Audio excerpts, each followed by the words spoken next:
പീതാംബരം കരവിരാജിതചക്രശംഖകൗമോദഗീ സരസിജം കരുണാസമുദ്രം രാധാസഹായമതിസുന്ദരമന്ദഹാസം വാതാലയേശമനിശം ഹൃദി ഭാവയാമി. ശ്രീഗുരുവായൂരപ്പാ ശരണം. ഓം നമോ ഭഗവതേ വാസുദേവായ. അഥ അഷ്ടമസ്കന്ധേ സപ്തമോऽധ്യായ. ശ്രീശുക ഉവാച ते नागराजमामन्त्र्य फलभागेन वासुकिं परिवीय गिरौ तस्मिन् नेत्रमब्धिं मुदान्विता आरेभिरे सुसंयत्ता अमृतार्थं गुरुद्वः हरिपुरस्ताजग्रहे पूर्वं देवास्तदोऽभवन्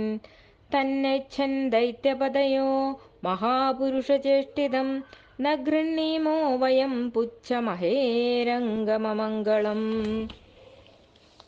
स्वाध्यायश्रुतसम्पन्ना प्रख्याता जन्मकर्मभिः इति तूष्णीं स्थितान् दैत्यान् विलोक्य पुरुषोत्तमा स्मयमानो विसृज्याग्रं पुच्छं जग्राह सामरा कृतस्थानविभागस्थ एवं कश्यपनन्दनाः ममन्धुः परमायत्ता अमृतार्थं पयोनिधिं मध्यमानेर्नवेशोद्रिरनाथारोह्यपोविशत् ध्रियमाणोऽपि बलिभिर्गौरवात् पाण्डुनन्दन ते सुनिर्विण्णमनसा परिम्लानमुखश्रिया आसन् स्वपौरुषे नष्टे दैवेनादिबलीयसा विलोक्य विघ्नेशविधिं तदेश्वरो दुरन्तवीर्यो विदधाभिसन्धि कृत्वा बभुक्काच्छपमद्भुतं महत् प्रविश्यतोऽयं गिरिमुज्जहार सर्वत्र गोविन्दनाम सङ्कीर्तनं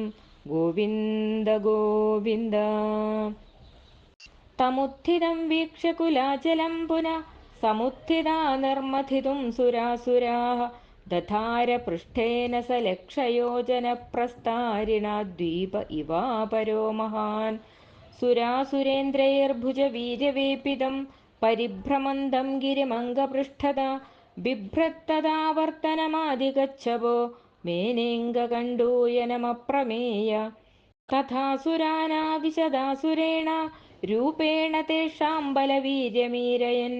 उद्दीपयन् देवगणांश्च विष्णुर्दैवेन नागेन्द्रमबोधरूप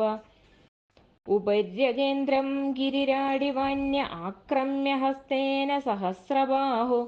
तस्थौ दिवि ब्रह्मभवेन्द्रमुख्यैरभिष्टुवद्भिः सुमनोऽभिवृष्ट उपर्यतश्चात्मनि गोत्रनेत्रयो परेण ते प्राविशदा समेधिताः ममन्धुरब्धिं दरसा मदोत्कटा महाद्रिणाक्षोभितनक्रचक्रम् अहीन्द्रसाहस्रकठोरदृङ्मुखश्वासाग्निधूमाहतवर्चसोऽसुरा पौलोमकालेयबलिल्वलादयो दावाग्निदग्धा सरला इवाभवन् देवांश तच्छ्वासशिखाहतप्रभान् धूम्राम्बरस्रग्वरकञ्जुगाननान् समभ्यवर्षन् भगवद्वशाखन वपुः समुद्रोर्मिवगूढवायव मध्यमानाल् तथा सिन्धोर्देवासुरवरूथपैः यदा सुधा न जायेद निर्ममन्थाजिदस्वयं मेघश्यामः कनकपरिधिः कर्णविद्योतविद्युन्मूर्ध्नि भ्राजद्विल्लुलितगज स्रग्धरो रक्तनेत्रा जैत्रैर्दोर्भिर्जगदभयदैर्दन्तशूगं गृहीत्वा मध्नन्मध्ना प्रतिगिरिरिवाशोभदाथो धृताद्रे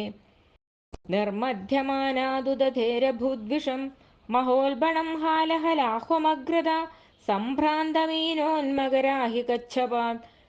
तिमिद्विवग्राहतिमिङ्गिलाकुलात् तदुग्रवेगं दिशि दिश्युपर्यथो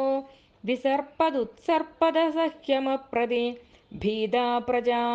दुद्रुवुरङ्गसेश्वर अरक्षमाणा शरणं सदाशिवं विलोक्य तं देववरं त्रिलोक्य भवाय देव्याभिमदं मुनीनाम् आसीनमद्रावपवर्गहेदोस्तपोजुषाणं स्तुतिभिः प्रणेमु प्रजापतय ऊचु देवदेव महादेव भूतात्मन् भूतभावन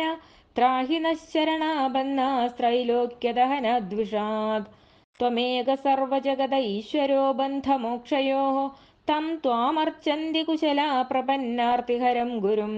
गुणमय्यासु शक्त्यास्य सर्गस्थित्यप्ययान् विभो दत्से यदा सुदृग्भूमन् ब्रह्मविष्णुशिवाभ्युदाम् त्वं ब्रह्म परमं गुह्यं सदसद्भावभावन नानाशक्तिभिराभादस्त्वमात्मा जगदीश्वर त्वं शब्दयो निर्जगदादिरात्मा प्राणेन्द्रियद्रव्यगुणस्वभाव कालक्रतुः सत्यमृतं च धर्मस्त्वय्यक्षरं यत्त्रिवृदामनन्दे अग्निर्मुखं ते किल देवदात्मा क्षितिं विदुर्लोकभवाङ्घ्रिपङ्कजं कालं गतिं ते किल देवदात्मनो दिशश्च कर्णौ रसनं जलेशं नाभिर्नभस्ते श्वसनं नभस्वान् सूर्यश्च चक्षुंषि जलं स्मरेद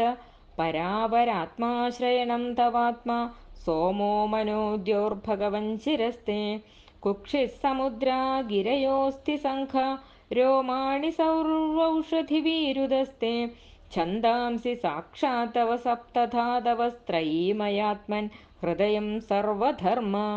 मुखानि पञ्चोपनिषदस्तवेश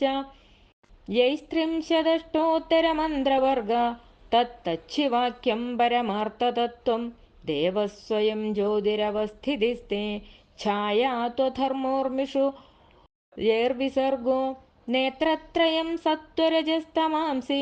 सङ्ख्यात्मन शास्त्रकृतस्तवेक्षा छन्दोमयो देवर्षिः पुराण न ते गिरित्राखिललोकपालविरिञ्च वैकुण्ठसुरेन्द्रगम्यं ज्योतिः परं यत्र रजस्तमश्च सत्त्वं न यद्ब्रह्मनिरस्तभेदं कामाध्वरत्रिपुरकालगराद्यनेकभूतद्रुह क्षपयतस्तुदयेन तत्ते यस्त्वन्तकाल इदमात्मकृतं स्वनेत्रवह्निस्फुलिङ्गशिखया भसितं न वेद ये त्वात्मरामगुरुभिर्हृदि चिन्तिताङ्घ्रिद्वन्द्वं चरन्तमुमया तपसाभितप्तं कथन्त उग्रपरुषं निरतं श्मशाने तेनोदमूदिमविदं स्तव हादलज्जाः तत्तस्य ते सदसदोपरतः परस्य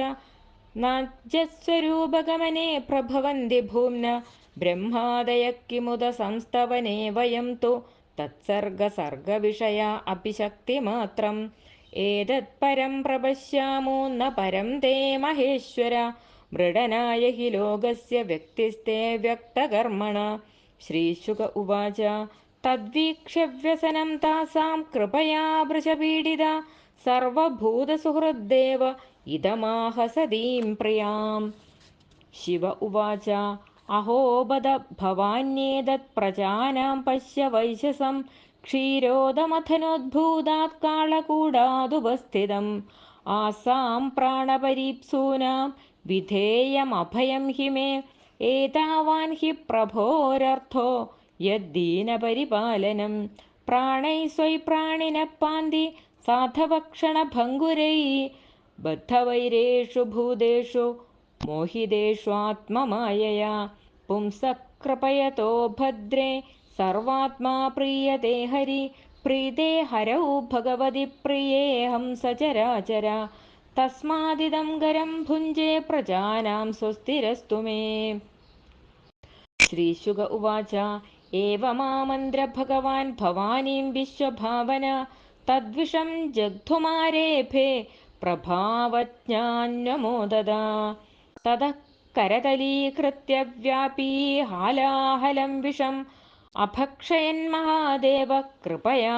भूतभावन नमः पार्वतीपते हर हर महादेव तस्याभिदर्शयामास स्ववीर्यं जलकल्मष यच्चकारगळे नीलं तच्च साधोर्विभूषणं तप्यन्ते लोकतापेन साधवप्रायशो जनाः परमाराधनं तद्धि पुरुषस्याखिलात्मना निशम्य कर्म तच्छम्भोर्देवदेवस्य मीढुषा प्रजा दाक्षायणी ब्रह्मा वैकुण्ठश्च शशंसिरे प्रस्कन्नं पिबतः पाणेर्यत्किञ्चिज्जगृहुस्मदत् वृश्चिका हि विषौषध्यो दन्तशूकाश्च ये परे हरि ओं तत्सत् इति श्रीमद्भागवते महापुराणे पारमहंस्यां संहितायाम् अष्टमस्कन्धे अमृतमदने सप्तमोऽध्याय सर्वत्र गोविन्दनामसङ्कीर्तनं गोविन्द गोविन्द श्रीहरये नमः।